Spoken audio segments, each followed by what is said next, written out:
Welcome to this concept explainer brought to you by CBSE Scholar of profsam.com, that is profsam.com.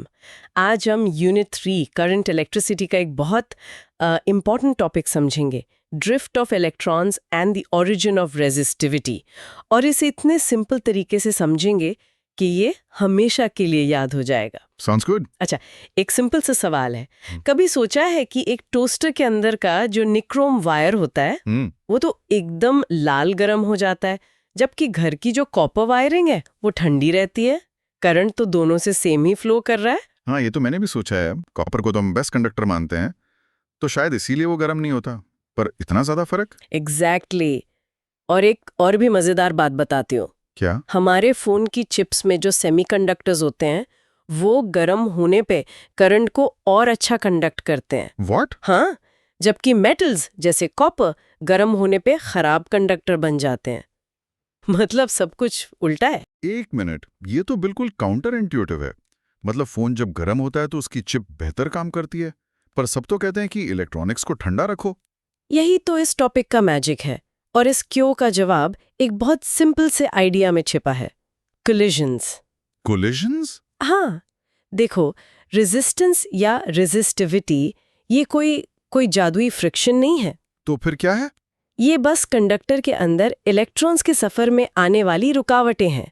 जब electrons एक direction में move करने की कोशिश करते हैं ना, तो वो बार बार वायर के एटम से टकराते रहते हैं। अच्छा, जैसे किसी भीड़ वाली गली से निकलने की कोशिश कर रहे हो। Perfect analogy. तुम आगे बढ़ना चाहते हो पर लोगों से टकरा रहे हो, तुम्हारी नेट स्पीड कम हो जाएगी। बस वही इलेक्ट्रॉन्स के साथ होता है। ठीक है। इसे और अच्छे से समझने के लिए एक पिन बॉल गेम इमेजिन करो। ओके। मशीन थोड़ी झुकी हुई है, तो बॉल जो हमारा इलेक्ट्रॉन है वो नेचुरली नीचे आना चाहती है। ये झुकाव है हमारा इलेक्ट्रिक फील्ड। ठीक है, बॉल इलेक्ट्रॉन है और मशीन का स्लोप इलेक्ट्रिक फील्ड है। Got it. हाँ, लेकिन रास्ते में क्या है? बहुत सारे बम्पर्स। ये बम्पर्स हैं वायर के फिक्स्ड एटम्स।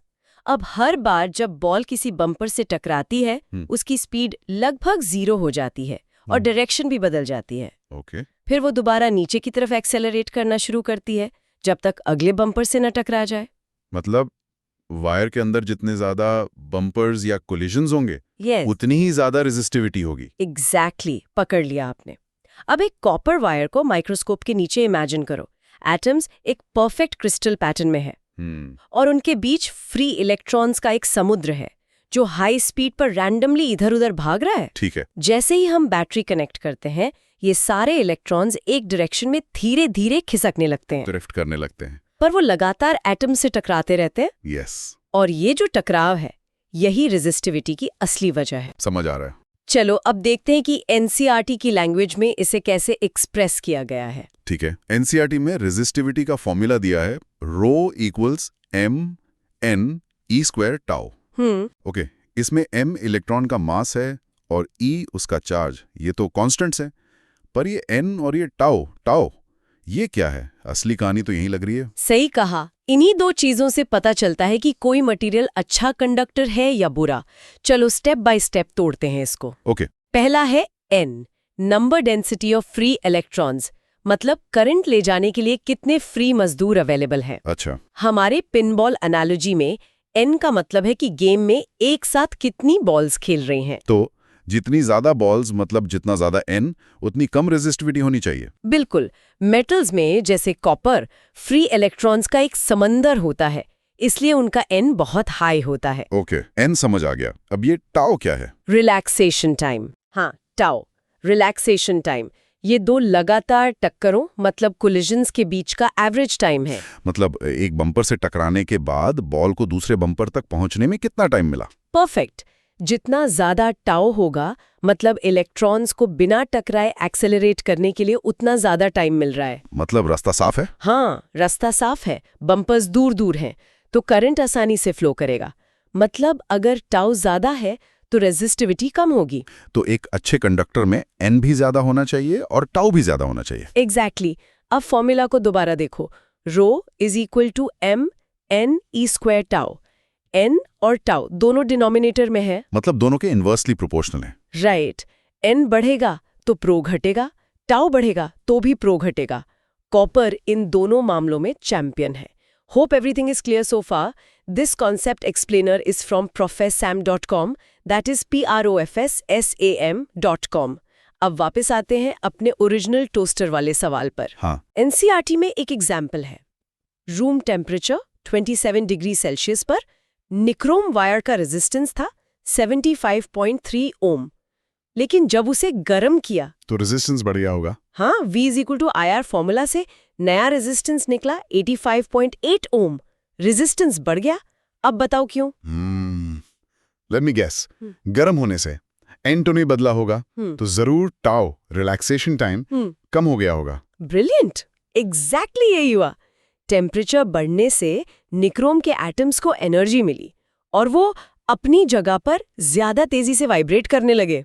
अब सोचो, पिन बॉल मशीन के बम्पर्स अगर जोर जोर से कांप रहे हैं तो बॉल के टकराने के चांसेस बढ़ जाएंगे। बॉल को निकलने की जगह ही कम मिलेगी। करेक्ट। तो कोलिजन्स जल्दी जल्दी होने लगे, जिससे टाउ कम हो गया।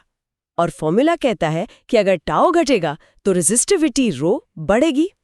अच्छा, और यही जो एक्स्ट्रा एनर्जी कोलिजन्स में वेस्ट होती है वही हमें हीट की तरह दिखती है? बिल्कुल।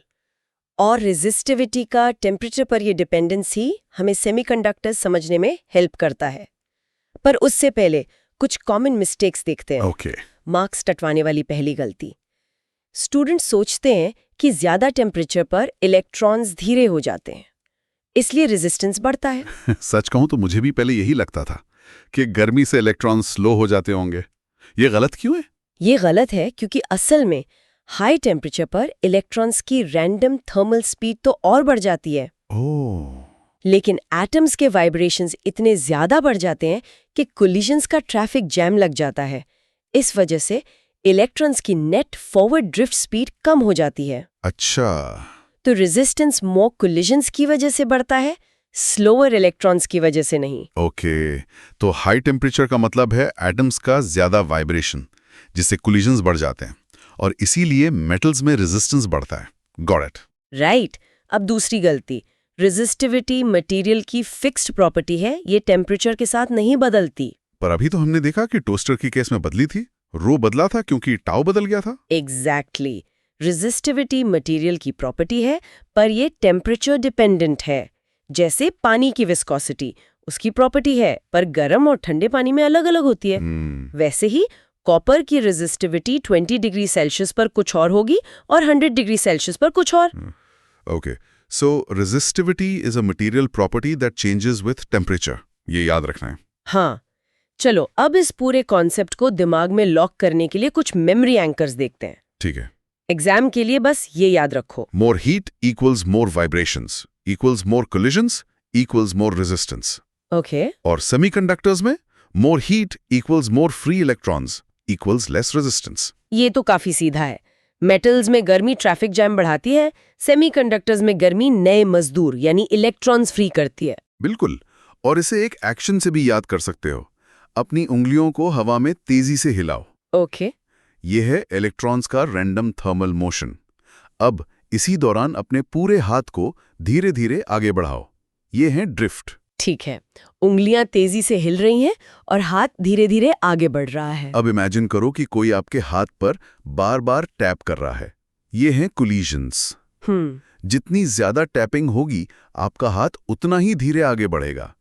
मेटल्स में ज्यादा गर्मी का मतलब है मोर टैपिंग। वाओ, ये विजुअलाइज करने का बहुत अच्छा तरीका है। मोर टैपिंग हमेशा याद रहेगा। चलो तो आज की डिस्कशन को 3 पॉइंट्स में समराइज करते हैं। ओके। टेकअवे नंबर 1, रेजिस्टिविटी का असली कारण इलेक्ट्रॉन्स का एटम से टकराना यानी कोलिजन्स है और इसका मेजर है रिलैक्सेशन टाइम टॉ।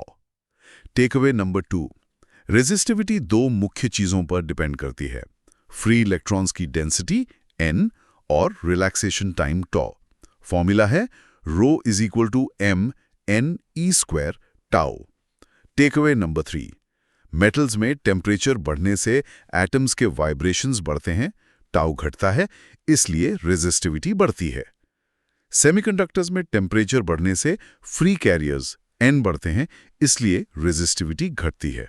12 CBSE फिजिक्स, केमिस्ट्री और मैथ्स में मैक्सिमम मार्क्स लाने के लिए profsam.com विजिट करें।